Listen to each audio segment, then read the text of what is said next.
Good morning all of you. मैं professor Vikas Kumar Shakuni Choudhary college of education से।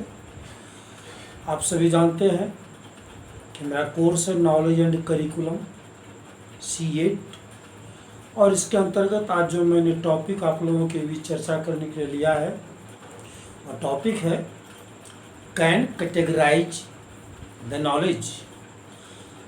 मैं दोबारा दोहरा रहा हूँ, can categorise the knowledge on what basis.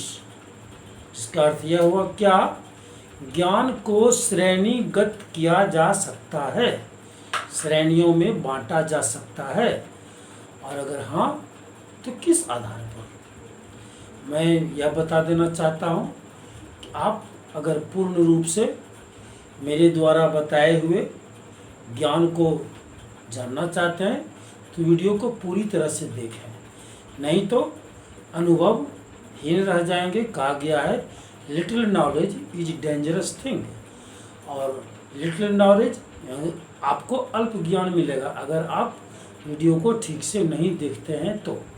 चलिए, ये बात की बातें हैं, आप क्या करते हैं ये आप जानें। मैं बताने जा रहा हूँ, हाँ, ज्ञान को श्रेणीबद्ध किया जा सकता है भारतीय दर्शन के आधार पर। ठीक है, चलिए मैं बता दूं कि ज्ञान को विस्तृत रूप से दो भागों में बांटा जा सकता है। यह है प्रागनुभाविक ज्ञान और प्रायोगिक ज्ञान।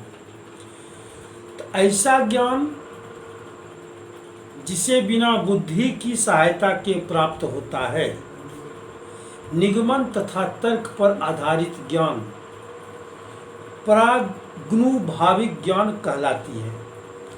जैसे हम लोग देखते हैं कि 4 + 4 8 होता है, तो इसमें किसी भी प्रकार का दिमाग नहीं लगाते, ना बुद्धि की आवश्यकता होती है और इस बात को प्रमाणित करने की आवश्यकता नहीं होती है। इसे ए प्रायोरी ज्ञान भी कहा जाता है। दूसरा ज्ञान है प्रायोगिक ज्ञान। वह ज्ञान जो इंद्रियगत और बाहरी जगत के अवलोकन से प्राप्त किया जाता है, अवलोकन के निरीक्षण से प्राप्त किया जाता है और अनुभव के साथ प्राप्त होता है। इसे प्रायोगिक ज्ञान कहते हैं।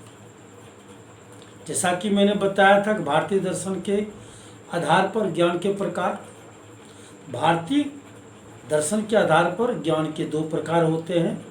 जो मैंने पहले बताया वह भी भारतीय दर्शन के आधार पर होती है। आप सभी जानते हैं समय समय पर भारतीय विधाएं बदलती रही है, तो यह बताया गया है कि भारतीय दर्शन के आधार पर ज्ञान की 2 विधाएं हैं, पराविद्या और पराविद्या। पराविद्या इस प्रकार का ज्ञान है कि भौतिक संसार और बाहरी प्रकृति के संचार से संबंधित है। इस भौतिक ज्ञान की प्राप्ति हेतु मानव को 5 इंद्रियों और तर्कों का सहारा लेना पड़ता है। यह ज्ञान लौकिक ज्ञान भी कहलाता है। दूसरी ज्ञान है अपराविद्या। अपराविद्या के अंतर्गत उस प्रकार के ज्ञान को अलौकिक ज्ञान भी कहा जाता है। यह परलौकिक से संबंधित ज्ञान है, यह परमात्मा से संबंधित ज्ञान है। भारतीय दर्शन में इसका स्थान सर्वोच्च होता है, जिसे हम आध्यात्मिक ज्ञान भी कहते हैं। इसके अतिरिक्त कुछ अन्य विशेष प्रकार के ज्ञान होते हैं। वह ज्ञान होता है आपत वचन ज्ञान, प्रयोग या सूझबूझ पर आधारित ज्ञान, तर्क संगत ज्ञान, वैज्ञानिक ज्ञान, क्रियात्मक ज्ञान, सहज बोध ज्ञान, श्रुति ज्ञान। इस प्रकार से 7 प्रकार के ज्ञान होते हैं, जो कि आपको PDF में मिलेगा।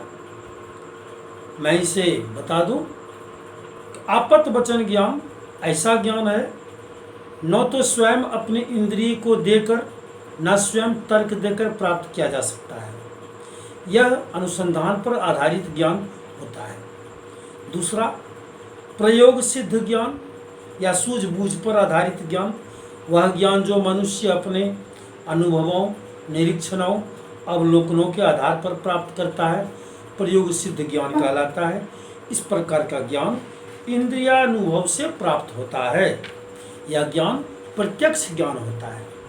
तर्क संगत ज्ञान वह ज्ञान जो निगमनात्मक तथा आगमनात्मक, जिसे कि हम लोग कहते हैं इंडक्शन थ्योरी के आधार पर प्राप्त होता है, यह तर्क संगत ज्ञान कहलाता है। इस प्रकार के ज्ञान की सहायता से हम वर्तमान के अलावा भूत एवं भविष्य से संबंधित ज्ञान प्राप्त कर सकते हैं। चौथा ज्ञान है वैज्ञानिक ज्ञान। इस प्रकार का ज्ञान सिद्धांतों तथा परीक्षणों के आधार पर प्राप्त किया जाता है।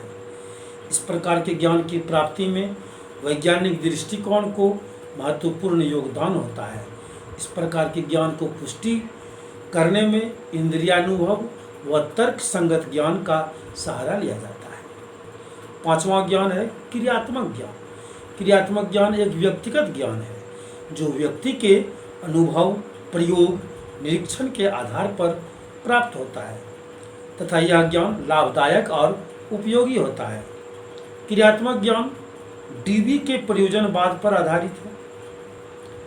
और छठा ज्ञान है सहज बोध ज्ञान।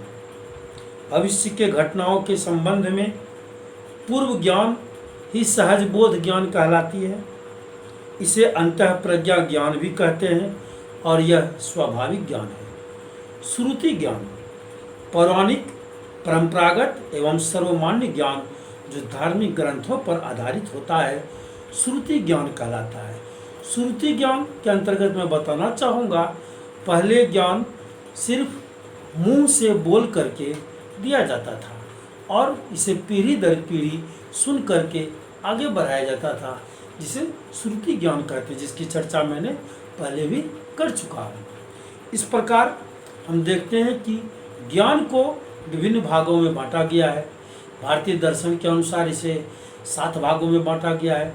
इस प्रकार मैंने आज आपको ज्ञान को विभाजित किया जा सकता है या नहीं, तो हाँ, ज्ञान को विभाजित किया जा सकता है, ज्ञान को श्रेणीबद्ध किया जा सकता है और इसके आधार हैं भारतीय दर्शन। आज बस इतना ही। धन्यवाद। कल फिर मिलेंगे। ओके।